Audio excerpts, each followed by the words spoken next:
Welcome back to Inside the Philippines.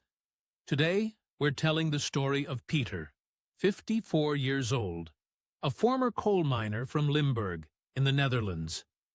Peter spent nearly 3 decades of his life underground before the mines closed, and years after that, rebuilding himself through hard labor and a legal battle that took almost everything he had. When it finally ended, he walked away with a settlement that felt less like good fortune and more like something the world owed him. He thought the hardest chapter of his life was behind him. He was wrong. What started as a cautious, almost reluctant connection with a woman from Iloilo would test everything Peter believed about trust, family, and what it means to be needed. This one's going to stick with you. Before we get into it, after hearing so many of these stories on this channel, we put together a guide covering what we've learned from them. It's linked in the description if you want it. Now, here's Peter, in his own words. 26 years I spent underground. Limburg coal, before they shut the last of the mines down and told us all to go find something else to do with our lives. 26 years of dust in your lungs and a headlamp for a sun. You get used to the dark down there. You get used to trusting things you can't see. A beam, a support, a mate's word. That's the thing about mining. You put your life in someone's hands every single shift, and mostly, they don't let you down. After the mines closed, I did what a lot of us did. Contract work. Heavy labor, mostly. Germany, a stretch in Poland, wherever the money was. Not glamorous. Cold mornings, bad coffee, sore back. But it paid, and I wasn't afraid of work. Never have been. Then a mate of mine, an old mining friend, someone I'd known 20 years, someone I trusted the way you trust a support beam, talked me into an investment back home. A sure thing, he said. I signed the papers. Didn't read every line. I know how that sounds now. I know. But you don't expect a man you've known that long to hand you a shovel and tell you it's solid ground when it isn't. 3 years. 3 years of lawsuits and tax men and letters I didn't understand half the time. My savings went into lawyers. My name, and this part still gets me. My name got dragged through the mud in a town where everybody knows everybody. People I'd worked beside for decades looking at me different. That was almost worse than the money. When it finally settled, I got what I was owed. Along with an old injury claim from a rock fall back in 2009, my knee's never been right since. It came to about 140,000 euros. And I want to be honest with you. It didn't feel like a win. It felt like the world finally paying a debt. Like I'd earned every cent of it in the dark. And now here it was, sitting in an account, and I didn't know what to do with a life that suddenly had money in it again. 51 years old, divorced, that's its own story. We won't get into it today. Living alone in a flat that felt too quiet after all those years of noise and machinery and other men's voices. I had money. I didn't have a life to spend it on. I started reading. The way you do at that age when you've got time and not much else. Dutch expat forums mostly. Blokes my age talking about retiring somewhere the money goes further. Spain came up a lot. Portugal. And then the Philippines. SRRV visa, they called it. Special Resident Retirees Visa. Cost of living a fraction of home. Warm all year round, which appealed to a man whose knee complains every time it rains. Which in the Netherlands is most days. I wasn't dreaming about the place, not really. I wasn't one of those men you hear about who'd been obsessed with Asia for years. It was practical at first, just a place that made financial sense. I made an account on Christian Filipina. I want to say that plainly, because I know how it sounds. A lonely middle-aged man signing up for a dating site aimed at, well, exactly men like me. I told myself I was just looking, just curious, 6 months I barely used it. Scrolled sometimes, late at night. Didn't message anyone. Told myself it was research, same as reading about visa requirements or cost of rent in Cebu. But 6 months of scrolling does something to a man. You start reading profiles the way you'd read the safety board before a shift, looking for the ones that seem solid, the ones that don't set off any alarms. And I'd read the horror stories, too, on those same forums. Men who'd lost everything to a pretty photo and a sad story. I told myself I'd know better.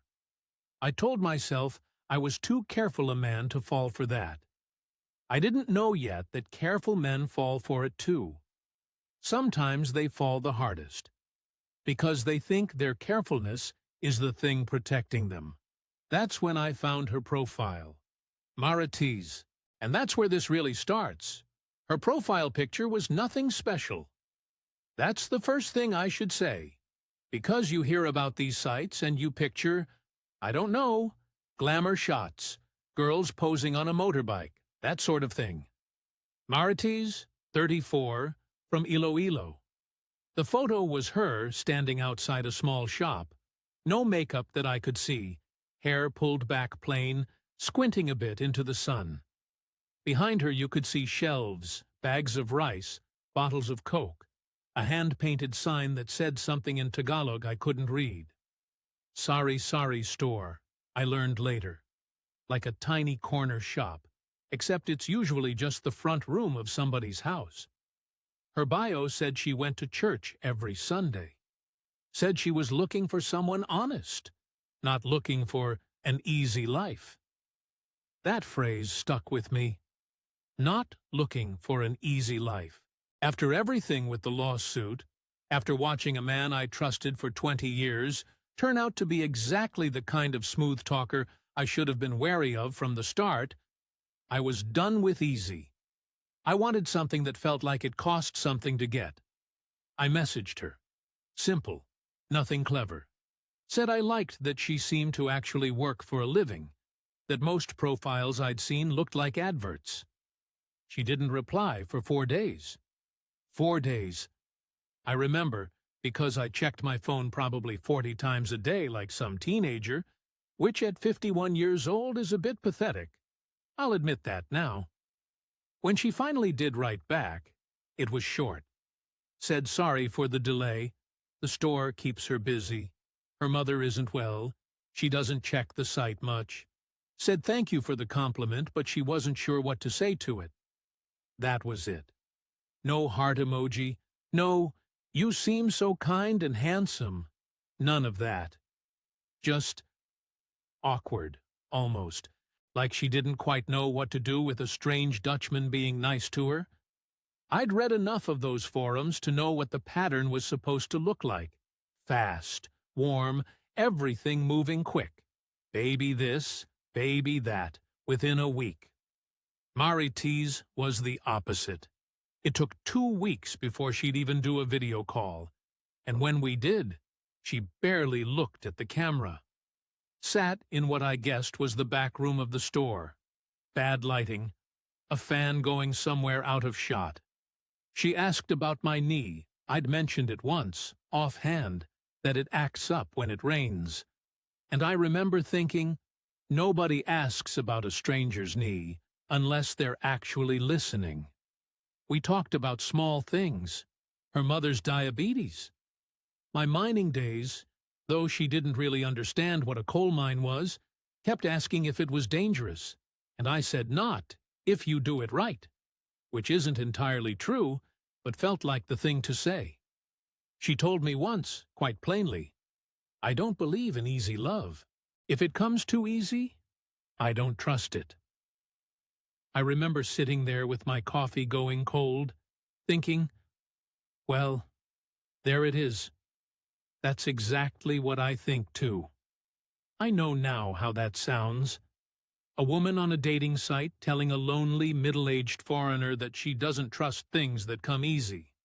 And me, treating that like some great insight into her character, instead of maybe the most well-aimed thing anyone's ever said to me. But at the time, it landed different. Because everything about her felt like the opposite of what I'd been warned about. She never asked for anything. Not money, not gifts, nothing.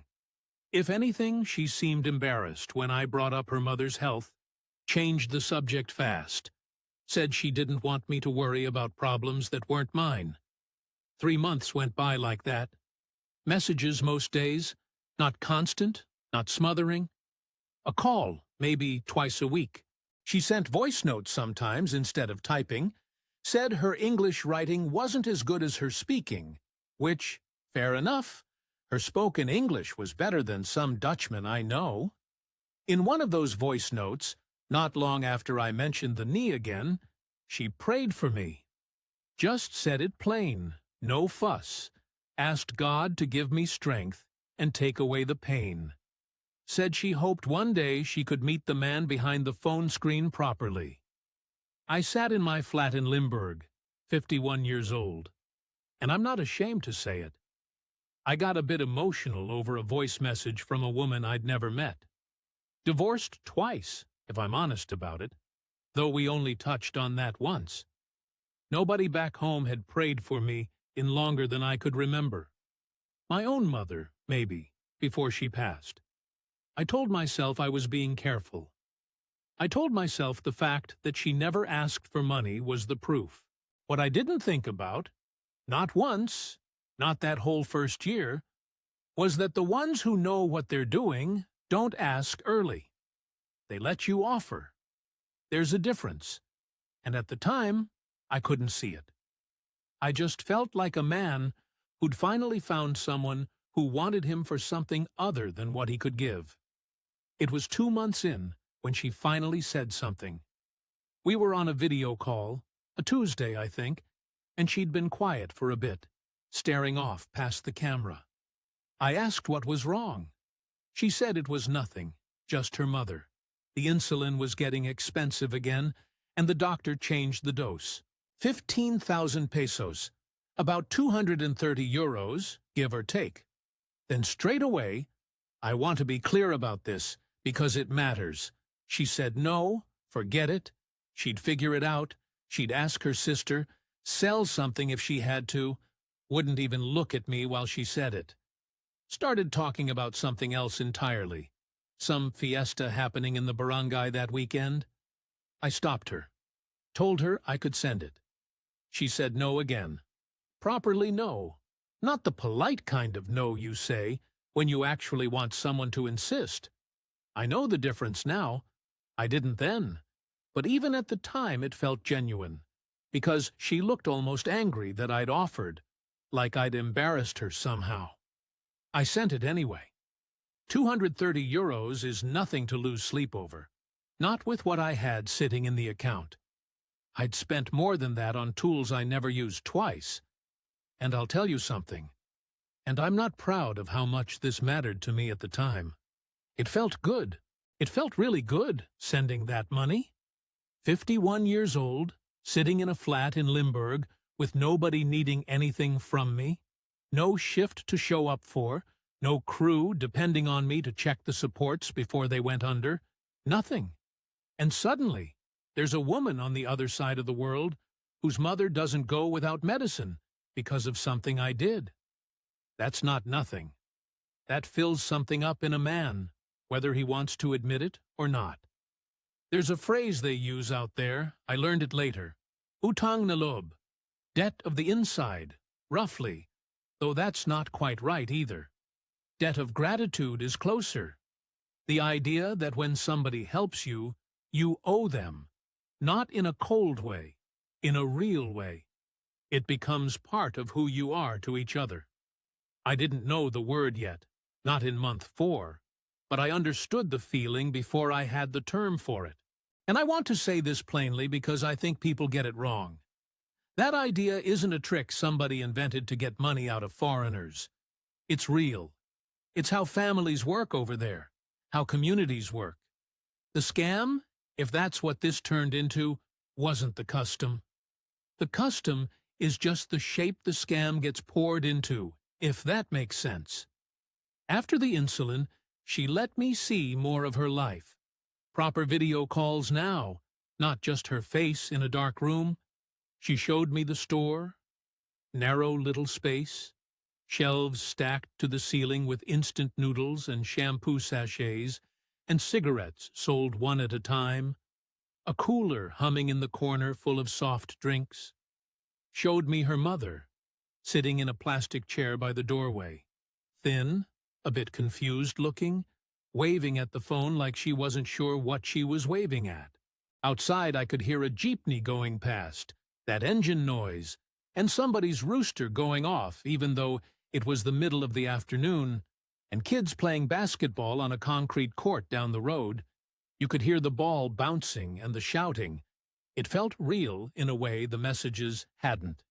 You can't fake a rooster, I remember thinking. Stupid thing to think, looking back. But there it is. The money for the insulin, when I sent it, Gcash. That's the app they all use over there, like a bank in your phone. It didn't go to her account. Went to her brother's. She explained it quick, almost apologetic. Said it was just easier. Her own Gcash had some limit on it. The family shared her brother's for bigger amounts. I didn't think much of it.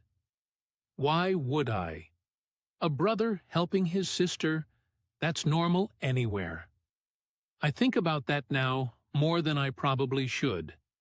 The account under a different name. I noticed it. I did notice it. I'm not going to sit here and say I didn't. I just decided it didn't mean anything. The typhoon came through in September. Signal number 2. Nothing catastrophic by their standards, but enough to strip half the roofs off that side of Iloilo province, according to her. She sent me photos. Corrugated metal sheets peeled back like the lid off a tin of sardines. Water pooling on the floor of the store. Stock ruined. Rice bags gone soft and useless. She didn't ask for anything in the message. Just sent the photos and said something like, "We will manage, Poe. God is testing us." That Poe got me every time. Little respect word they tack onto sentences. Made her sound younger than she was. Sound like she was talking to someone she looked up to. I don't know why that mattered to me, but it did. 80,000 pesos to fix it properly. About 1,240 euros. I did the conversion in my head before I'd even finished reading the message, which tells you something about where my mind was at by then. Wasn't a hard decision. I'd already crossed whatever line there was to cross with the insulin money, and 80,000 pesos felt like the natural next step, not a separate one. She cried on the call when I told her I'd send it. Real tears. Or they looked real to me. And I'm not going to sit here and tell you I can spot the difference on a phone screen from 8,000 kilometers away. Because I can't. Nobody can. Not really. Whatever the comments section likes to think. She kept saying, sorry, sorry, sorry. Like the roof caving in was something she'd done to me personally. A few weeks after that, maybe a month, the conversation shifted. Not sudden, nothing you could point to and say, there, that's where it started. Just, she'd mention things. How nice it would be if I visited. How her mother kept asking when the kind Dutchman was coming. And then, one evening, almost shy about it, she brought up the idea of a house. Not the store, a proper house, 2 floors, somewhere for the family, somewhere for me, too, when I finally got my SRRV visa sorted and moved out there for good. I liked the sound of that more than I probably should admit. A house. A future with a roof that wouldn't blow off in the next storm, with my name attached to it, even if only in spirit, since I already knew, I'd read enough of those forums by then, that a foreigner can't actually own land in the Philippines. She explained it to me herself, actually, sitting there on the call, very matter-of-fact about it. Said the land was her brother's, had been in the family for years, and the house would go up on it, in her brother's name, because that's how it has to be done. Foreigners can't own land, you understand? I understood. That's the maddening part, looking back. One genuinely understood the law, could have explained it to somebody else at a bar. And somehow understanding the law made me trust the arrangement more, not less. Like the fact that there was a real legal reason for her brother's name being on the papers made the whole thing feel official, feel solid. Never once did I ask myself, what happens to a house with my money in the foundation and somebody else's name on the deed if things ever went sideways? 350,000 pesos went out for the first stage of construction. About 5,400 euros, near enough. Concrete, rebar, the framing. She sent photos of that too. Men in flip-flops mixing cement by hand. No machinery, just buckets and shovels and sweat. Which, if I'm honest, reminded me a bit of my own first years underground. Work with your hands and your back, because that's what you had. That was a big chunk of my 140. I knew it. I did the sums that night, sat at my kitchen table with a pen and paper like I was back doing overtime calculations, and I remember thinking, well, that's fine. That's an investment. That's not spending. That's building something. I told myself that a lot in those days. Building something. Never once did I write down the word losing. The house never got finished. Not while I was still sending money anyway. There was always another stage. Foundation, then walls, then roof, then wiring, then the finishing, which apparently means tiles and paint and 100 other little things. Every one of them costing something. I stopped keeping a running total in my head around that point. I'm ashamed to say that now. A man who spent his whole working life counting exact measurements, exact loads, suddenly not wanting to know the number. But I'll give you the number anyway, because that's the point of telling this. By the 8th month, I'd settled into a rhythm. 40,000 pesos a month, regular as clockwork, roughly 620 euros. That was the allowance, her word, not mine. For groceries, for her mother's ongoing medication, for general keeping the household going while the house got built. On top of that, maybe every 6 weeks or so, something extra. A nephew needed his tuition paid, 22,000 pesos for the semester at the local college, about 340 euros. A cousin in Cebu had a motorcycle accident, needed money for the hospital, another 45,000. There was always a cousin, always a nephew. I never met a single one of them, not on video, not even a photo half the time, just names and amounts. I want to explain something here, because I think people watching this who've never dealt with it don't understand how it actually works from the inside. It's not one enormous request. Nobody hands you a bill for 95,000 euros and asks you to sign. It's 40,000 pesos here, 22,000 there. Each one on its own, reasonable. Each one, if you'd shown it to me in isolation back in my old life, I'd have paid without blinking, same as I'd have covered a mate's round at the pub. It's the adding up that gets you, and nobody shows you the total while it's happening. You only see it after, when you're the one doing the arithmetic alone at 2 in the morning. There was a visit planned, twice. First time was meant to be around Christmas. Her suggestion said it would be good for me to meet her mother properly, meet the family, see the house going up with my own eyes instead of through a phone screen. I even looked at flights out of Schiphol, priced out staying near Iloilo City for 3 weeks. Then, about 10 days before I was supposed to book anything, her mother's blood sugar spiked badly, hospital stay, and the visit got pushed to February. I sent hospital money for that too, on top of everything else, another 30,000 pesos. February came. Different problem this time. A typhoon warning. Flights getting cancelled across the Visayas. She said it wasn't safe for me to travel. Better to wait until after rainy season. I remember feeling relieved, if I'm honest with you, and also a little sick about feeling relieved, because some part of me, some part one wasn't listening to properly yet, didn't actually want to go and see it all with my own eyes. She always sent pasalubong requests too, ahead of a visit that kept not happening. Little things, chocolates for the neighbors, perfume for her mother. Nothing expensive on its own, but it's a custom I understood by then. You don't turn up empty-handed. Even a visit that never happened came with its own list of gifts I never got to give. My sister back in the Netherlands started asking questions around then. Not often, we're not close in that way, but enough. She'd ask how the Filipina girlfriend was doing, in that tone people use when they already think they know the answer.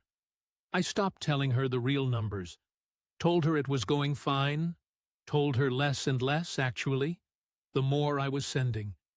That's when I knew, somewhere underneath everything, that I already suspected what I wasn't ready to say out loud.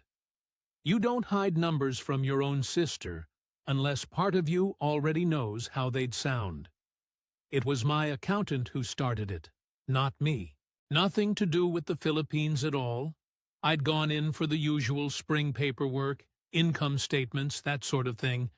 And Willem, who's done my books since the settlement came through, mentioned almost in passing that he'd noticed a lot of regular outgoing transfers over the past year and a half. Asked, quite casually, if I wanted them itemized properly for the records, since it might matter for tax purposes if I was supporting someone abroad. I said, sure, go ahead, thinking nothing of it. 2 days later, he sent me a spreadsheet. 18 months of transfers, laid out in neat rows the way an accountant does everything, and seeing it like that, in columns, with running totals, was different to how it felt sending it one message at a time. Around 89,000 euros, just sitting there in black and white. Excel doing the sum for me instead of me avoiding it. I sat with that for a few days, told myself the same things I'd been telling myself the whole way through. It's an investment. It's a house. It's family. That's how it works over there. But something about seeing the actual figure, typed out plain, made the story harder to keep telling myself. Then my bank rang. Fraud department, they said.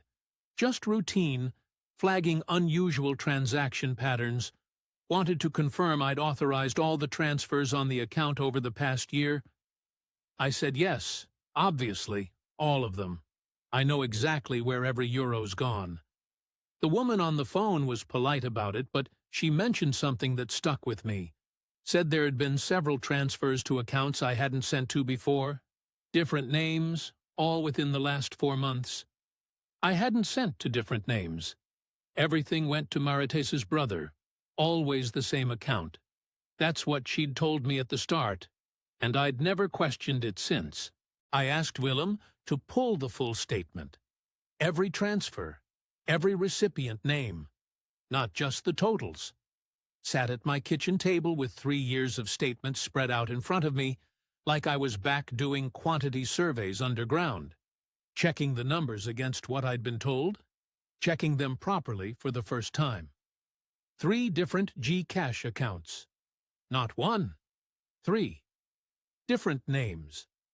One I recognized as the cousin from Cebu, supposedly, but the other 2 meant nothing to me at all. Emergency after emergency, and some of that money had never touched her brother's account. Never touched the house. Never touched anything I'd actually agreed to. And the house. I want to tell you about the house, because that's the part that still gets me. More than the money, almost. I asked her, straight out on a call, to send me proper photos, recent ones, the finished exterior, something dated. She stalled. Said her phone camera was broken. Said she'd ask her brother to send some when he had time. 2 weeks of nothing. So I did something I should have done a long time before. I went looking myself, found a property listing site that covers Iloilo province, searched the barangay name she'd given me once, months back, when she was excited and not thinking about what she was saying. The house was listed. Sold 4 months earlier. 2-story, exact description matching what she'd told me. Somebody else's now. I rang her that evening. Iloilo time, it would have been late afternoon, and I told her what I'd found.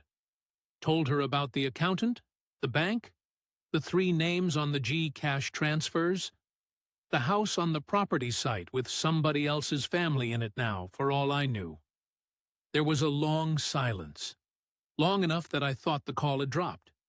Then she said, very flat, very calm, "I don't know what you're talking about, Peter." That was it. No crying this time. No sorry. Just cold, like talking to someone reading off a script she didn't care much for. I pushed, asked about the other names, the other accounts. She said maybe her brother handled things she didn't know about. Maybe I was confused. Maybe the property site was wrong. These things happen. Then she said she needed to go. Her mother needed her. And the line went dead. I called back 4 times that night, straight to voicemail every time. A number I'd known by heart for 2 years, gone quiet, just like that. In the weeks after, I did the full accounting. Willem helped, though by then it wasn't really accounting anymore. It was just grief with numbers attached. 95,000 euros, near enough, once you counted everything. The insulin, the roof, the house, the allowance, all the nephews and cousins whose faces I never saw. Out of 140,000. Gone in a little under 2 years, most of it to a house I never stood inside, that somebody else's family probably sits in now, watching their own television, not knowing or maybe not caring where the money for it came from. I didn't sleep much that first month after the call. I'm not going to dress that up. 53 years old, sitting alone in my flat in Limburg at 3 in the morning doing sums I already knew the answer to, same as I used to check a beam I already trusted. Except this time the checking came after the collapse, not before it. I want to say something plain here, because I've had time to sit with it. I don't think Marites was a made-up person. I think there was a real woman in Iloilo, with a real sari-sari store, and a real mother with diabetes. Whether she loved me, whether any of it was real on her side, I genuinely don't know, and I've stopped needing to know, because it doesn't change the number in my bank account either way. Maybe she started out honest and got pulled along by her own family's needs, same as I got pulled along by hers. Maybe she was calculating the whole time. Both of those could be true, or neither, or some mix I'll never sort out from 8,000 kilometers away, with nothing but a dead phone line to go on. What I know is this. I let a man's carefulness get switched off by a woman's reluctance. I spent 26 years underground, learning to trust nothing I couldn't see with my own eyes, check with my own hands, and then I handed over 95,000 euros to a house I never once visited, on the word of someone I'd never met in person. That's not her failing. That's mine. I own that part of it, whatever else was going on. If there's a lesson in this, and I think there is one, otherwise I wouldn't be sitting here telling it to strangers on the internet, it's that the ground can give way anywhere, not just underground, not just in a mine.